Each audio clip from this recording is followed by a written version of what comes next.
We're continuing our coverage of effects here in Audition. This time we're going to look at modulation effects. If you want to follow along, get these two files, saxophone and vocal, inside the working files music subfolder, just couldn't be that way subfolder, and then down here vocal excerpt and saxophone excerpt. So what are the modulation effects? Let's check that out. There are 4 modulation effects, but really 3 types of effects: chorus, flanger, and phaser. Why are they called modulation? That's because modulation in music means typically a key change, but it could also be a pitch change or some other kind of change. And each of these effects uses a delay, where there's just a little bit of audio that's delayed, like an echo or reverb, or just like the delay effect. But here they're delayed in a rhythmic way. So the chorus, the rhythm is even, it's consistent, it's predictable. Whereas the flanger, the repeat, is not predictable, it varies. And whereas the phaser, the delay, is actually a phase shift that goes up and down in pitch at the high end of the pitch. So the chorus sounds like a thickening of the audio, or maybe more than one instrumentalist or vocalist. The flanger sounds kind of like a wah-wah, kind of back and forth, a little bit of wah-wah because of the variability to the delay. And the phaser sounds sort of like a wave, kind of going back and forth. But they're all similarly constructed, and they belong here inside the modulation group. We're going to look at these 3 here first, and then we're going to open up chorus last, because I want you to switch the files to stereo when we work with the chorus. We're going to start with the easiest of the 4 effects, the chorus flanger, here inside the saxophone. Chorus flanger has only 4 properties. And as you go through all these effects, there are lots of properties, and I'm not going to explain them in detail, but I do want you to know that you can always go to the help file and check out individual effects to see what these guys all stand for. Plus, it's a little confusing because they use different terms for the same thing. Here they use intensity, when this has been the wet-dry mix on several other effects. Basically, if you have the intensity down towards 0, that means it's dry. The original file is what you hear. If you have it more toward the right side, the wet side, or the higher intensity side, you hear more of the affected part of the file. So when you see intensity, it's also the same as wet-dry. So let's just take a look at some of the presets. I want to look at the chorus preset first on this saxophone. So let's go up here and switch over to heavy chorus. Now what we should hear here is sort of a thickening of the sound, like there's more than one saxophone. And I'll turn it on and off as we listen.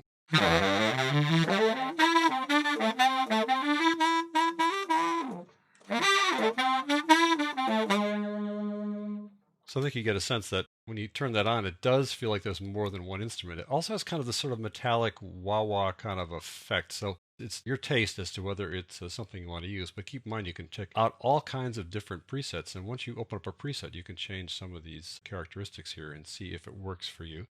Let's switch over to a preset that's on the flanger side of this effect.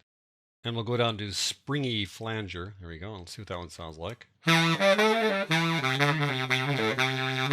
you notice that the intensity is only about 30. I'm going to increase the intensity and see what difference that makes. You're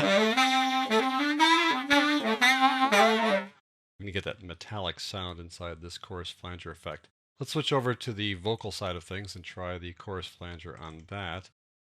Now with the chorus, when you've got a vocalist, you sort of hope that it'll sound like more than one vocalist. That's the goal here. So I'm going to switch over to thick chorus, as you've already got that set up. Let's see what that sounds like. Couldn't give you what you wanted.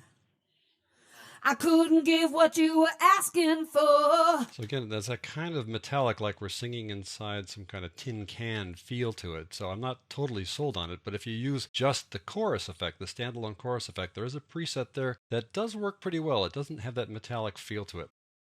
Let's switch over to a flanger side of things where you can't miss the sort of metallic sound. We're going to go to the water flange. That sort of sounds like you're underwater. I couldn't give you what you wanted. I gave you all. Underwater or inside a drain pipe. Let's drop this basic effect here and then move on to the specialized flanger effect and open that up here inside the vocalist. I'm going to start with the robotic sound for her. It really does sound like it's coming out of some science fiction movie. I couldn't then some more. I couldn't give you what you wanted. And here you do see the dry, wet mix here as opposed to the term intensity. And there are lots of other presets here. We'll just stick with one now per example as we go forward. Let me switch over to the saxophone side of things and drop this guy and open up the flanger. And look at the preset for it. We're going to see the light flange first. You can can barely tell it, but I'm going to switch over to wet here and see what that sounds like. So more of a wavy kind of a sound to it, kind of up and down a little bit. Let's drop the flanger and move on to the phaser, which uses that change in phase as it goes up and down at a higher pitch. It's not named after a science fiction weapon, folks. It's named because they use a shifting phase to create the effect. And so for the saxophone here, let's try the underwater. I do want to try 2 with this one because the phaser is just such a wild and crazy effect. It does sound like he's kind of blowing bubbles with the saxophone. Let's switch over to brain ball, which sounds kind of like it goes pop, pop, pop as it goes along. Wild. Let's switch over to the vocal excerpt side of things and look at the phaser for her. And we're going to just try a really weird effect here called Led Zeppelin, or a preset called Led Zeppelin from those heavy metal days. Let's check it out here. I gave you all I could and then some more. All right, so you get a sense of how the phaser works. It has a kind of wavy kind of sound back and forth. Okay, now I want you to do a little bit of work here before we use the chorus effect. I want you to convert each of these files to stereo. The chorus effect does not work very well on a monaural file. In fact, none of these guys work as well on a monaural file as they do on a stereo file. So typically when you work with a studio session or record a vocalist, you use a monaural mic or a monaural pickup. And so almost all those files would be monaural. If you want to use one of the modulation effects on them, it's probably best to convert it to stereo. But when you want to use the chorus effect, it's definitely best to convert it to stereo. So I'm going to take this file and convert it to stereo. It's very simple. Any file here inside the waveform editor in the waveform view of the editor panel, just go to Edit, Convert Sample Type. It opens up this dialog box. Oh, it's saying, by the way, that you're going to get rid of all these things you put on here when you convert it. And let's just click on this. Now it's going to open up this dialog box. And we're going to keep the sample rate, and we're going to go to 32-bit depth, which is good. And then here's the channel option. We want stereo as opposed to mono or 5.1. Click OK, and boom, we now have the stereo file. Let's switch over to the saxophone, same routine. Close this guy down. We're going to go Edit, Convert Sample Type, get this warning again. Say, yep, it's OK, and convert it to stereo. Now we've got 2 stereo files. Now we're going to apply a chorus to them directly. We could have applied it here in the effects rack, but we'll go to Effects and go to Modulation and Chorus here on the saxophone side of things. And I just want to use a preset here, but take a look at what we've got here in terms of the options before I do that. You can see it's just a little more complex than the rest of the guys we've been encountering so far. Let's go on up here for the sax, and we'll get an acoustic duet. You hope that the chorus is going to make it sound better, not sound metallic, not sound wavy, or sound like a wah-wah. So if you just pick acoustic duet, you hope that you're going to get just basically a thicker sound of the sax. Let's try that out. That sounds pretty good. I'll turn it off so you hear the difference.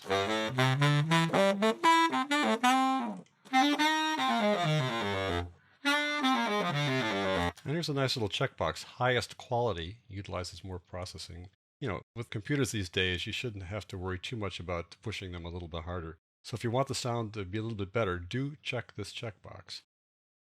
All right, let's switch over to the vocal. And here the goal hopefully is to make her sound like there's more than one of her and not make it sound phony. So let's just open up the effects, modulation, chorus again. I'm going to take the first one that doesn't work that well, the rich chorus. Yes, it's rich, but does it really work? Let's see. I couldn't give you what you wanted.